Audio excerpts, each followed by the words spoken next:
Hey everybody, check out the new chicken coop here. We're new chicken owners. We have 20 chickens, 17 freshly given to us. We were kind of forced to build something, so drew this up. This is what we got now. 20 chickens sleep in that little box. I know it's crazy. It's only been about a week, but you know, it's been a little bit of a stretch getting this bad boy going. So let's take a walk inside. We've done a little bit of research on chickens. We're getting to know the things. We've got a nesting box. We're gonna put wood chips on the floor in here. I'd like to put a chicken swing. There's gonna be a roost, feeder, waterer. Should work, I think. Up on a string over here that the kids can open up.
Show them where the door is.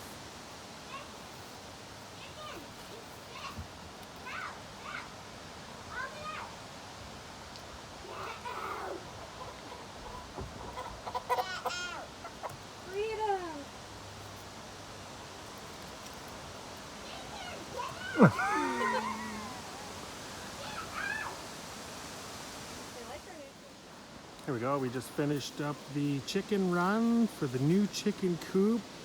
The girls seem pretty happy, but this is a temporary run until those trees come down. But so far so good.